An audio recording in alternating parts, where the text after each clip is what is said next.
Olá, povo de Deus, quinta-feira, 20 de abril de 2023, segunda semana da Páscoa. A nossa reflexão de hoje é a partir de Atos 5, 27, 33 e João 3, 31 a 36.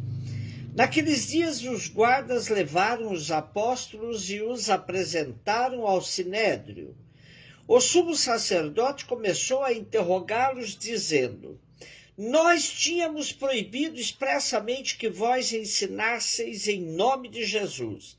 Apesar disso, enchestes a cidade de Jerusalém com a vossa doutrina. E ainda nos quereis tornar responsáveis pela morte desse homem.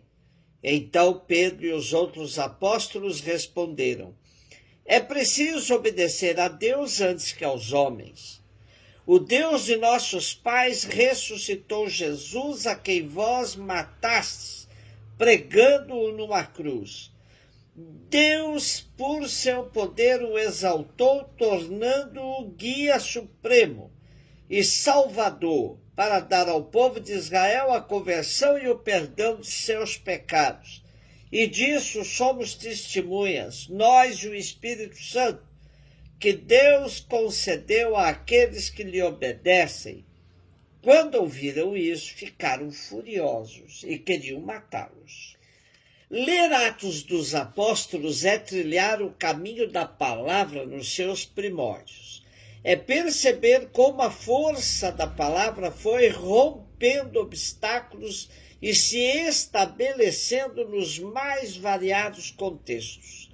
Os apóstolos continuavam levando em conta as estruturas da religião judaica, pregando no templo e em suas sinagogas. Tinham a esperança de convencer os seus compatriotas sobre a messianidade de Jesus. Porém, essa pretensão vai se tornando absurda frente ao fechamento das autoridades judaicas. No trecho de hoje, uma vez mais, os apóstolos estão detidos e encarcerados. O sumo sacerdote, instigado por seu partido, o dos saduceus, tinha mandado prender Pedro e os outros apóstolos e agora os convoca a prestar depoimento frente ao Sinédrio, pois competia a este o julgamento. A acusação tinha 2 pontos concretos contra os réus: desobediência às ordens que lhes foram dadas, uma vez que continuavam a ensinar em nome de Jesus, e difamação, uma vez que acusavam os chefes do povo de serem os responsáveis pela morte de Jesus. A convicção dos apóstolos de que eles deviam obedecer primeiro a Deus antes de qualquer outra ordem serve de ponto de apoio na argumentação de sua defesa. E obedecer a Deus é anunciar o querigma, ou seja, que o Cristo, assassinado na cruz pelas autoridades de seu país, foi ressuscitado por Deus Pai. E segui-lo é a única condição viável de perdão dos pecados e de salvação. Essa firmeza com que os apóstolos anunciavam a salvação em Cristo irrita sobremaneira as autoridades judaicas que pensam em dar-lhes o mesmo destino que infligiram ao Mestre, a morte. A força da ressurreição de Cristo impele os apóstolos a levantar a cabeça, viver como pessoas livres, sem se importar com as ameaças dos poderosos. No esquema de Lucas fica claro que quem tem convicção sobre a ressurreição de Cristo não se deixa mais intimidar por quem quer que seja. A defesa de Pedro e dos outros apóstolos termina apresentando-se a si e a eles como testemunhas oculares do evangelho que pregam, e o seu testemunho é garantido pelo Espírito Santo.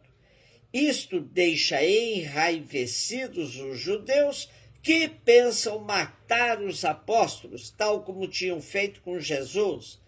Uma coisa é clara: ninguém consegue deter a marcha da palavra.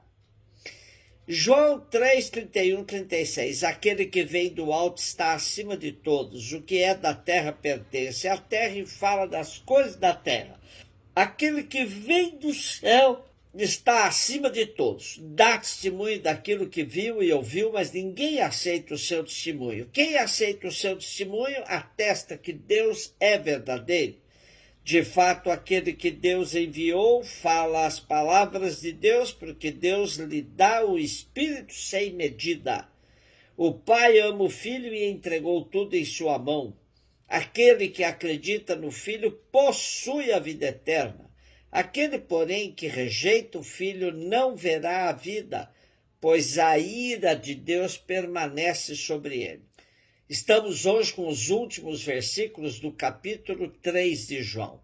Apesar de muitos biblistas associarem essa perícope ao discurso de Jesus com Nicodemos, devido aos inúmeros pontos em comum, na verdade, ele está em outro lugar no esquema de João. Aqui, ele se desdobra com antíteses prediletas: celeste, terreno, do alto, da terra, crer, não crer, vida, ira de Deus. Jesus é aqui apresentado como o enviado do Pai, o único que cumpre essa missão.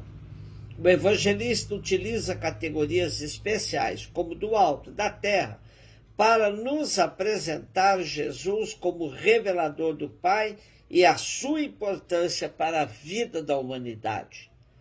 É evidente a perspectiva trinitária. O Pai ama o Filho, confia-lhe tudo, dá-lhe o Espírito sem medida, envia-o.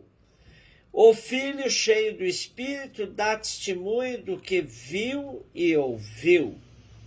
A humanidade acolhe esse testemunho pela fé, recusa-o pela incredulidade.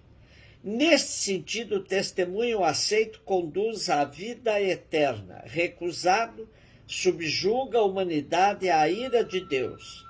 Crer e não crer são atitudes que configuram a vida inteira, como vida eterna ou como fracasso definitivo. Jesus veio de junto do Pai e só ele revela o verdadeiro Deus que dá vida a todos e todas. Quem recusa o seguimento de Jesus acaba incorrendo em idolatrias, e essas levam a humanidade à morte. Hoje, inúmeras perspectivas mais inclusivas abordam inúmeras maneiras de aderir ao projeto de Jesus, de crer nele. É bom sempre nos lembrarmos do que está dito no Evangelho. Nem todo aquele que diz Senhor, Senhor entrará no reino. Portanto, aderir a Jesus e ao seu projeto implica mudança de vida, de atitudes, e não somente declarar com os lábios a sua fé. Daí que podemos ter pessoas que declaram com os lábios e não o seguem, e pessoas que o seguem pelo testemunho de suas vidas.